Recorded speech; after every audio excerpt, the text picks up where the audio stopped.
Hi friends, happy morning. Welcome to all channel friends. பாருங்க friends, இது கற்பூரவள்ளி செடி இருக்குது.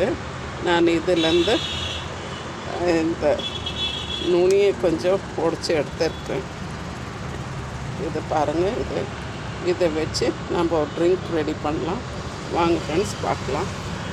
கற்பூரவள்ளி செடி ஒரு சின்ன தொட்டியில் வச்சாலே கொஞ்சம் சூப்பராக வந்துடும். நான் இந்த தொட்டியில் பார்த்திங்கன்னா கொஞ்சம் புதினா வச்சுருக்கேன், இந்த கற்பூரவள்ளி வச்சுருக்கேன். இந்த கற்பூரவள்ளி நம்ம உடம்புக்கு வந்து ரொம்ப ரொம்ப நல்லது, நிறைய பெனிஃபிட் உள்ளது.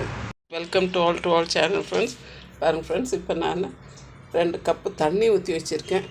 இதில் பார்த்திங்கனாக்கா இந்த கற்பூரவள்ளி இலை, இந்த கற்பூரவள்ளி இலை பார்த்திங்கனாக்கா நிறைய ஹெல்த் பெனிஃபிட். இது நல்லா இருமல், ஃபீவர் இருக்கிறவங்களுக்கு, கோல்டு ஃபீவர் இருக்கிறவங்களுக்கு இது பார்த்திங்கன்னா இதை வந்து ஒரு 4 இலையை நம்ம இப்படி பிச்சு போட்டுடலாம். தண்ணி கொதிக்கும் போது இதை பிச்சு போட்டு நல்லா கொதிக்க வச்சுக்கிட்டோன்னாக்கா ரொம்பவே இருமலுக்கு, இந்த ட்ரை காஃப்க்கு எல்லாத்துக்குமே நல்லது ஃப்ரெண்ட்ஸ். ஒரு துண்டு இஞ்சியை தட்டி போட்டிருக்கேன். பாருங்கள் ஃப்ரெண்ட்ஸ், இப்போ இது நல்லா கொதிச்சிட்டு இருக்குது. இன்னும் கொஞ்சம் நல்லா கொதிக்கட்டும். நான் கொஞ்சம் பெப்பரை வந்து தட்டி வச்சுருக்கேன். பெப்பரும் வந்து ஏலக்காவும் தட்டி வச்சுருக்கேன். இதையும் இதோட சேர்த்துக்கலாம். கொஞ்சம் இது நல்லா கொதித்து வரட்டும்.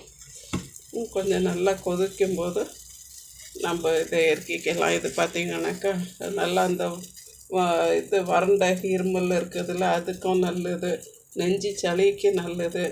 ஈவன் இதை பச்சையாகவே இடித்து கொஞ்சம் தேனோடு மிக்ஸ் பண்ணி குழந்தைங்களுக்கு கொடுக்கலாம். இன்னும் பெரியவங்களும் இதை பச்சையாக இடித்து நம்ம தேனோடு மிக்ஸ் பண்ணி சாப்பிட்டாலும் நம்மளுக்கு பார்த்திங்கன்னா அந்த கோல்டெல்லாம் கம்மியாகும். அதை இப்படியே ஒரு டீ மாதிரி போட்டுக்கிடலாம். பாருங்க ஃப்ரெண்ட்ஸ், இப்போ இது நல்லா கொதித்து வந்துடுச்சு. தண்ணியும் பார்த்திங்கன்னா பாதி அளவுக்கு சுண்டி வந்துடுச்சு. நல்லா அது கலர் விட்டுருக்குது. இப்போ நம்ம இதை வடிகட்டி எடுத்துக்கிடலாம். பாருங்க ஃப்ரெண்ட்ஸ், நம்ம இதை ஸ்ட்ரைன் பண்ணி எடுத்துடலாம். நம்மளுக்கு அந்த டீ வந்து ரெடி ஆகிடுச்சு. இப்போ இதோட நான் ஒரு ஸ்பூன் அளவுக்கு தேன் விட்டுக்கிறேன்.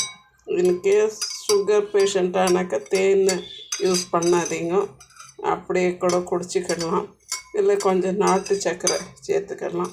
இது இப்படியே குடிச்சிங்கனாக்கா அந்த வறட்டு இருமலுக்கு இது ரொம்பவே பெஸ்ட்டு மருந்து.